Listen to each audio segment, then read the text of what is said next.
Di akhir abad pertengahan, beberapa yang tercerdas di antara manusia berkumpul untuk membahas masalah serius tentang sebuah pertanyaan yang mungkin sering kita anggap sebagai fiksi. Di manakah semua makhluk hidup? Itu pertanyaan skala jagat raya atau alam semesta. Di galaksi yang sangat luas, mencakup 100 juta lubang hitam dan bintang yang berjumlah 1000 kali lipatnya, tentu mereka berharap bisa melihat beberapa tanda kehidupan di balik setitik biru yang kita sebut bumi. Sejak obrolan saat itu, para fisikawan telah memperluas jangkauan melewati sistem tata surya hingga ke seluruh alam semesta. Namun mereka masih belum menemukan satu bukti pun yang menyatakan bahwa manusia tidak sendirian. Jadi, apakah manusia adalah suatu ketidaknormalan? Spesies cerdas yang hidup sendiri di alam semesta bersama batu es dan gas yang buta dan tuli? Jawaban tersebut akan menjadi penemuan penting bagi umat manusia. Oleh sebab itu, setiap dekade, para ilmuwan terus melakukan pencarian, penelitian, dan pengamatan dengan harapan bisa memberikan jawaban. Itulah sepenggal penjelasan mengawali sebuah film yang akan saya ceritakan. Berjudul Magellan, sebuah film yang rilis di tahun 2017, disutradarai sekaligus ditulis oleh Rob York dan dibantu oleh Scott Bair, serta dibintangi oleh aktor dan aktris yang jika kalian kenal, silahkan lafalkan namanya dalam hati saja. Selamat datang dan selamat berjumpa kembali bersama saya Teguh Gusto yang mandinya sehari sekali. Kalau nggak lupa.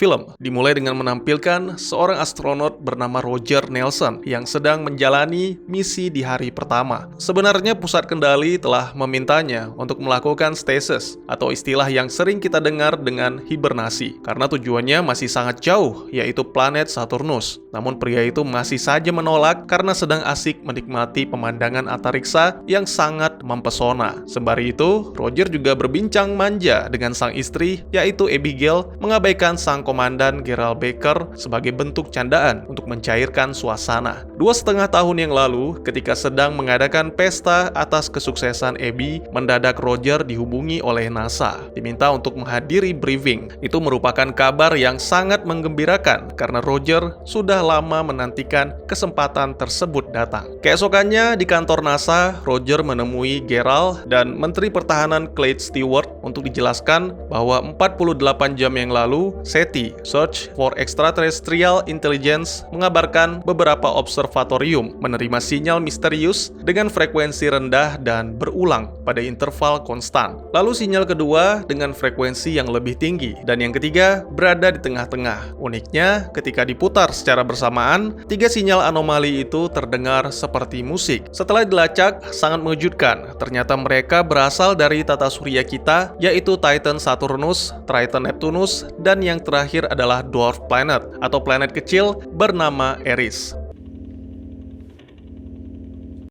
Tentang bagaimana sinyal-sinyal tersebut bisa diterima adalah tugas Roger. Pria itu tidak hanya dikirimkan ke Saturnus, tapi juga ke Neptunus dan juga ke Eris sebagai perwakilan, peneliti, dan pengamat dari bumi. Roger akan menggunakan kapal X-57 yang tentunya telah dimodifikasi. Clyde menjelaskan bahwa penemuan tersebut telah mengguncang dunia sains dan tidak menutup kemungkinan itu akan menjadi masalah pertahanan nasional. Butuh 8 tahun untuk mempersiapkan semuanya hingga benar-benar matang. Namun karena intelijen melaporkan bahwa Tiongkok juga berencana mengirimkan astronotnya untuk menyelidiki, maka negara dengan didukung oleh para investor dan ilmuwan akan mempercepat seluruh persiapan menjadi 2,5 tahun. Misi akan berjalan selama 10 tahun, tapi mungkin sebagian besarnya Roger akan berada dalam mode statis. Meskipun diberikan kesempatan untuk memutuskan, tapi Roger tanpa ragu menyatakan kesediaannya karena misi itu sudah menjadi impiannya sejak lama. Tentu sebagai istri, Abby merasa sangat kecewa, tapi memang begitulah resikonya menjadi istri seorang astronot. Roger hanya bisa berjanji bahwa dirinya akan kembali setelah misinya selesai. Janji itulah yang terus dipegang oleh Abby, bahkan sebelum Roger memasuki mode statis, berkali-kali Abby terus meminta Roger untuk menepatinya.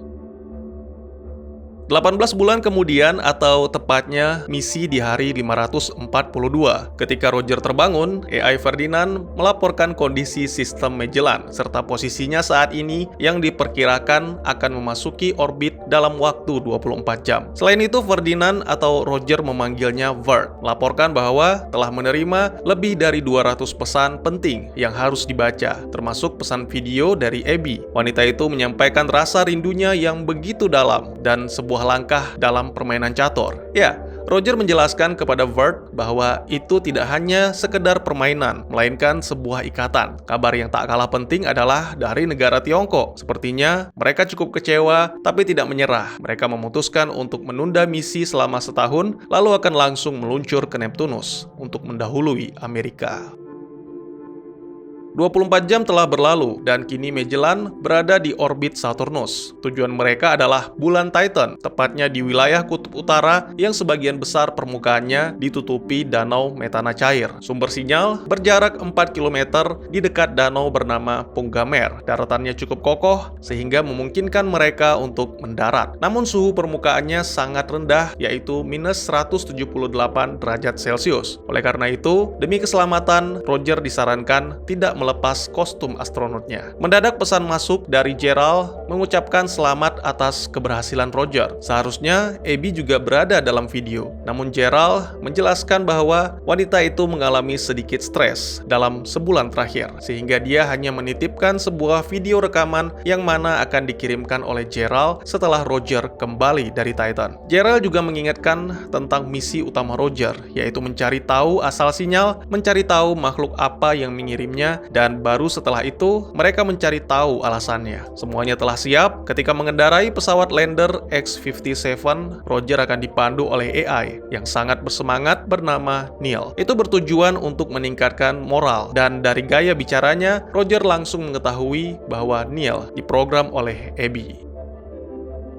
Meskipun tidak mulus, namun Roger berhasil mendaratkan pesawatnya. Pria itu langsung melakukan penjelajahan dengan bantuan alat pendeteksi sinyal. Setelah beberapa jam mencari, ternyata sumber sinyal berada di tengah-tengah danau. Neil menjelaskan tentang fitur dari kostum astronot yang tidak membantu, tapi malah mengkhawatirkan. Beruntung itu hanya danau dangkal di atas permukaan es, sehingga Roger cukup berjalan saja. Akhirnya, tak lama kemudian, Roger menemukan sumber sinyal yang ternyata dari benda bulat berwarna hitam. Karena badai sudah datang, maka Roger pun bergegas kembali ke pesawatnya. Namun sangat disayangkan, setibanya Roger di X-57, badai metana langsung melanda wilayah itu. Peluncuran pun terpaksa ditunda, jika tidak maka badai itu bisa membakar seluruh pesawat. Karena merasa penasaran, Roger mencoba memeriksa kembali objek asing yang ditemukannya. Dia juga nekat menyentuh benda itu sehingga tiba-tiba saja mendapat penglihatan.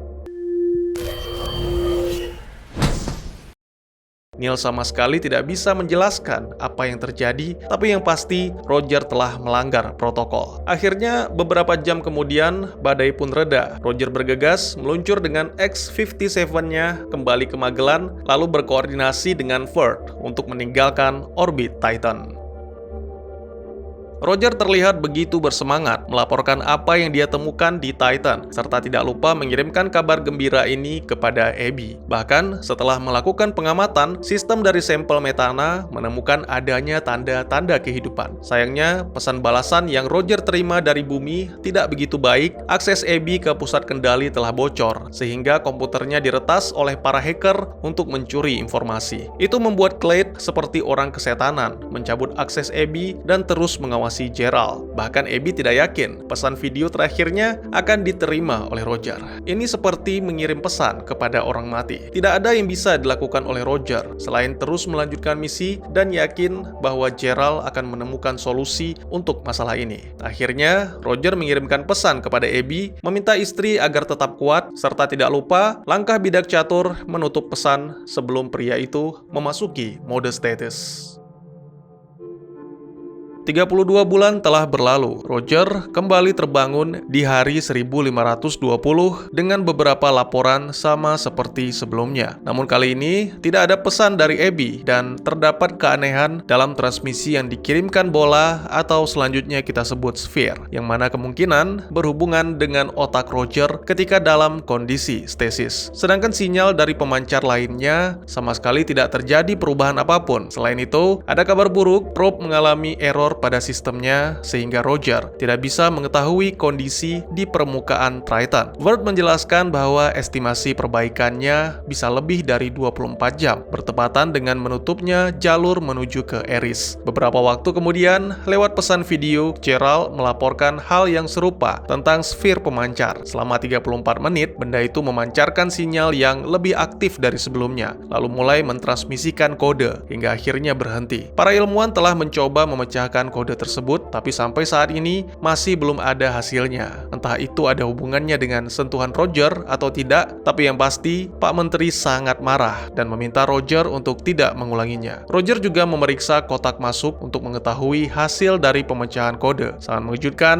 dia menemukan sebuah pesan rahasia dari Gerald bahwa ada sesuatu yang tidak beres dengan Ferdinand dan Roger diminta untuk mengawasinya. Demi membuktikan hal itu, Roger kembali melakukan hal gila. Kali ini dia menyentuh sfir pemancar selama beberapa detik hingga mendapatkan lebih banyak penglihatan seperti bintang, air, serta kilasan bayangan dirinya dan Abby. Roger meminta Vert untuk melaporkan hal itu ke bumi, serta menyiapkan X-57 untuk mendarat di Triton. Tak lama berselang, Roger kembali menerima pesan video dari Gerald, yang kali ini melaporkan tentang para astronot Cina yang telah mendarat lebih dulu di Triton. Ternyata mereka telah kehilangan kontak sejak 7 hari yang lalu, dan oleh sebab itu, pemerintah Tiongkok mengumumkan secara resmi bahwa ketiga astronot itu telah mati. Gerald meminta Roger untuk tidak perlu khawatir, karena dia akan menghubungi Abby untuk mengabari kondisi terkini. Suara Neil benar-benar membuat Roger terkejut, sekaligus menyadarkannya bahwa sebentar lagi mereka akan mendarat. Kali ini semuanya benar-benar mulus tanpa adanya badai yang melanda. Namun, medan yang dilalui Roger cukup sulit. Pria itu harus menuruni kawah sedalam 50 meter dan berpacu dengan waktu sebelum jalur ke planet Eris tertutup. Tak lama kemudian, Roger berhasil menemukan sfir pemancar kedua, dan pria itu pun harus bergegas kembali memanjat karena waktu yang tersisa untuk peluncuran hanya 11 menit lagi. Sangat disayangkan, kopernya terjatuh dan tabung oksigennya mengalami masalah. Namun Roger tidak menyerah, pria itu berjuang sekuat tenaga mengambil koper yang terjatuh, lalu bergegas ke pesawatnya untuk meluncur kembali ke Magellan. No.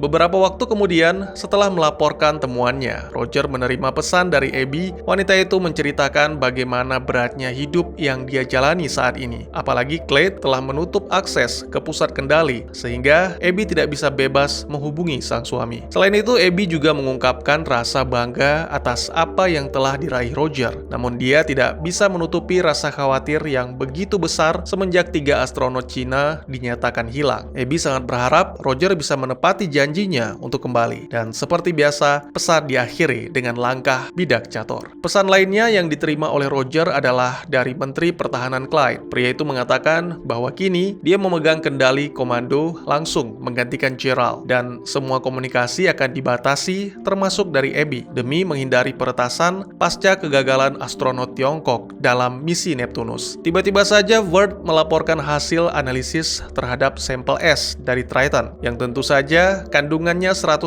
berbeda dengan air laut di bumi. Tidak ditemukan kandungan amino acid atau protein, tapi ketika Roger mendarat di Triton, Vert telah mencoba melakukan pemindaian dan menemukan 2 objek yang bergerak secara acak menuju ke permukaan es. Tidak bisa dipastikan apakah itu hanya bongkahan es atau makhluk hidup. Namun, jika memang itu seekor ikan, maka ukurannya lebih besar dari paus. Vert akan menganalisa lebih lanjut untuk memastikannya. Kembali Roger menyentuh sfir dua-duanya secara bersamaan, sehingga kali ini dia mendapatkan penglihatan yang berbeda, seperti dunia baru. Roger terkenang akan suatu perbincangan dengan Abby tentang ambisi dalam melakukan penjelajahan antariksa, itu semua demi penemuan baik tempat-tempat baru yang belum pernah dijelajahi maupun ilmu pengetahuan umat manusia. Abby menambahkan satu hal lagi, yaitu makna dan tujuan. Jika memang manusia adalah satu-satunya makhluk cerdas di alam semesta, tentu manusia akan mencari tahu tujuan mereka diciptakan.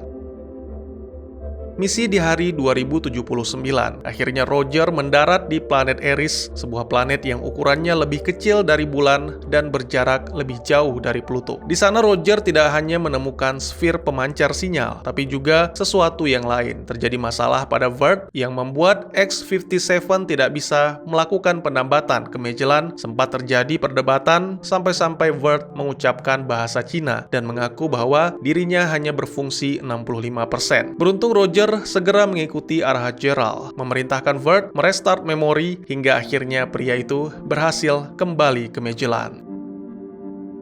Roger meminta Vert untuk menunda semua pembaruan firmware dan program yang dikirim dari bumi. Mulai saat ini, Magellan hanya bisa menerima pesan dan Vert diminta untuk menyiapkan firewall baru yang hanya bisa dibuka oleh Roger. Kali ini Roger melewatkan laporannya dan langsung meminta Vert menganalisa sampel yang ditemukan di Eris. Ternyata sampel itu bersifat biologis dan sepertinya mengandung DNA. Itu membuat Roger sangat terkejut sekaligus bingung bagaimana harus meluapkan rasa gembiranya. Akhirnya, umat manusia menemukan jawaban meskipun bukan makhluk cerdas, tapi setidaknya kini mereka tahu bahwa kehidupan di luar bumi benar-benar ada. Roger langsung melaporkan temuannya itu menggunakan komunikasi yang tidak terenkripsi karena Gerald dan Abby juga berhak tahu penemuan tersebut. Kepada Gerald, Roger memberikan sebuah kehormatan untuk menamai sampel bakteri itu, sedangkan kepada Abby, Roger menyampaikan permintaan maaf dan tak lama lagi mereka akan segera bertemu kembali. Terakhir adalah pesan kepada Menteri Pertahanan Clyde dan NASA. Roger meminta untuk segera memeriksa firewall yang sepertinya telah diretas. Dan untuk sementara waktu, Ferdinand kini berada sepenuhnya di bawah perintah Roger. Yes!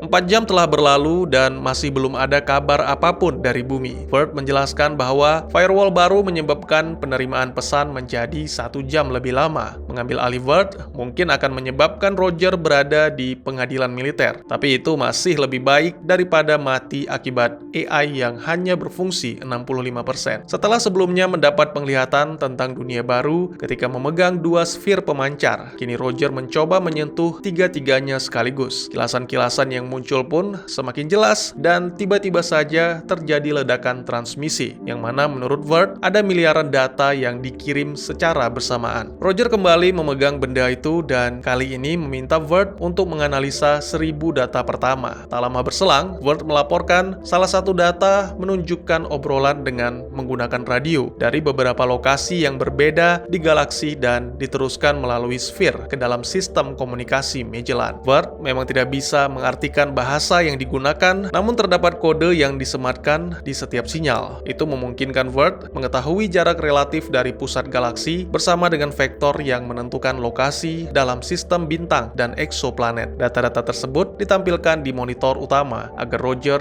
juga bisa mengamatinya.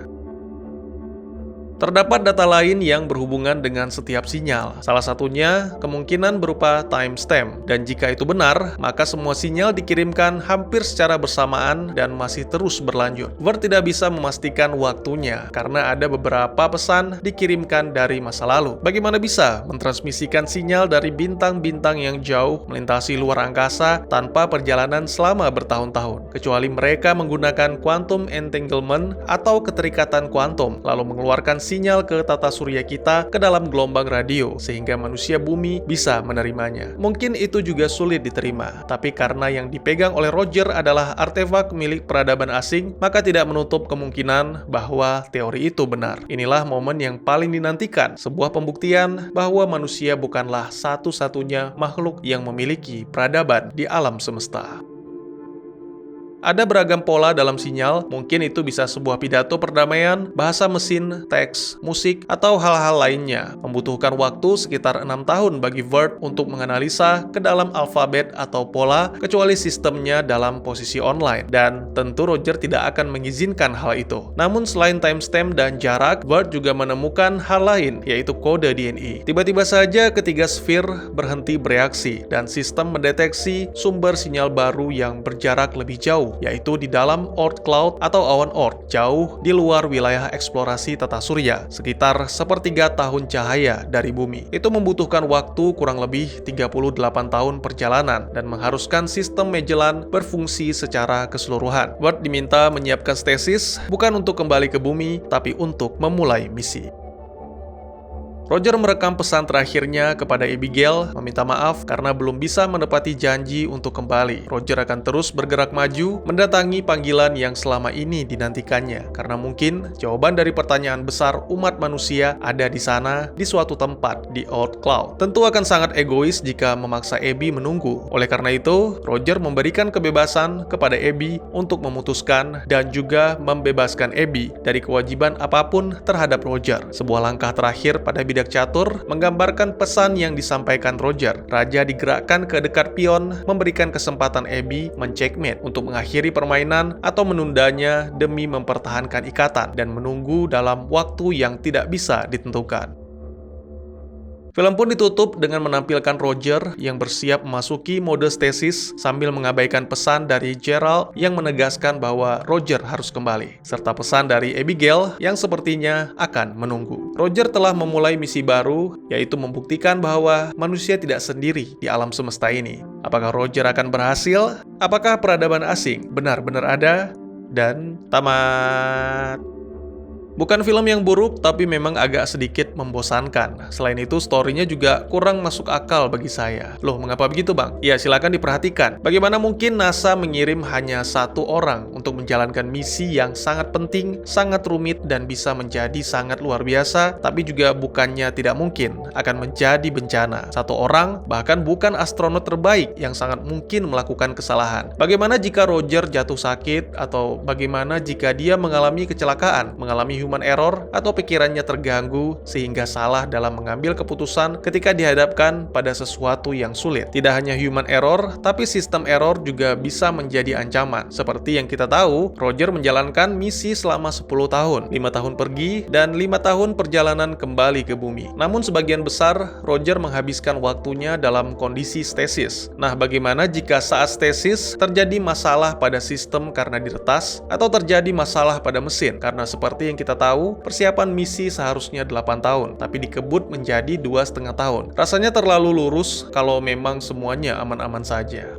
Fakta bahwa Roger harus meninggalkan sang istri juga termasuk dilebih-lebihkan. Ya memang saya mengakui tujuannya adalah menciptakan kekhawatiran, kepiluan, dan momen indah yang mungkin akan disukai penonton. Karena terlihat jelas, sejak awal, pasangan suami istri itu saling mencintai. Dan 10 tahun bukan waktu yang sebentar untuk berpisah. Lagi pula, belum tentu Roger bisa kembali dengan selamat. Tapi kembali lagi, mengingat mereka berdua belum memiliki anak, bukankah lebih baik membawa serta Abby bersama Roger? Secara Abby juga salah satu staf NASA yang mungkin bisa dilatih selama 2,5 tahun. Tar dulu, ente kadang-kadang ente. Beda nih, beda. Apanya yang beda? Persiapan peluncuran 2,5 tahun aja udah aneh bin ajaib. Belum lagi misi 10 tahun tanpa kendala. Mengapa nggak sekalian aja mengirim sepasang astronot penuh cinta menuju ke dunia baru dan bertemu dengan makhluk-makhluk baru? Lagi pula bahkan negara pesaingnya aja mengirimkan 3 awak untuk ke Neptunus.